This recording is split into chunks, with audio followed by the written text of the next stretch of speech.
आज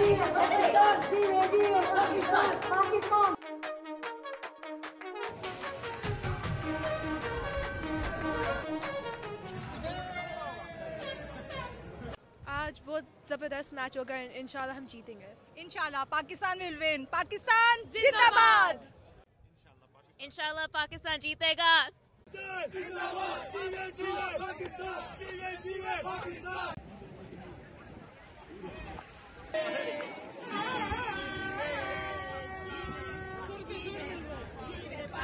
इस वक्त पाकिस्तान क्रिकेट टीम को सपोर्ट करने के लिए पाकिस्तान से शायकीन क्रिकेट आए हैं, उनसे बात करते हैं कि आज के मैच को आप किस तरह देखती हैं। बस दुआ कर रहे हैं, पाकिस्तान ने काफ़ी मेहनत की है, सब टीम मेंबर्स ने दुआ कर रहे हैं कि अल्लाह जो है उन लोगों को जो है वो लोग कोशिश कर रहे हैं और अल्लाह उनको जो है आज के दिन जो है वो नसीब करे, खुशी हम सब लोगों को नसीब करे जी। अच्छा, जो आप गेटअप तैयार करके आई हैं, क्या इसका कुछ पर्पस समझ नहीं आ रहा है, कैसे तैयार? हम लोग जो है वो फुल ग्रीन और वाइट में पाकिस्तान फ्लैग कलर्स के लिए, तो वो हम लोग का इस तरह से प्लान था कि पूरा ग्रीन और वाइट जितना कर सके पाकिस्तानी टीम को सपोर्ट करने के लिए, तो इस वजह से ये गेटअप इसलिए हुआ है जी।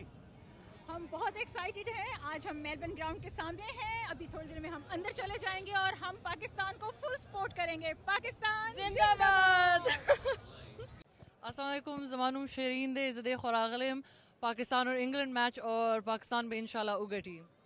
जैसा देख सकते हैं बहुत से लोग आए हुए हैं, फैमिलीज आई हुई हैं, बहुत एक्साइटमेंट है, पैशन है और उम्मीद ही करते हैं कि पाकिस्तान आज जीतेगा। बिल्कुल जी, अल्हम्दुलिल्लाह MCG आ गए हैं और पाकिस्तान टीम को सपोर्ट करने आए हैं। रेन की प्रिडिक्शन है लेकिन इंशाल्लाह जोश और जज्बा बहुत है, लाइक 1992, और इंशाल्लाह मैच होगा।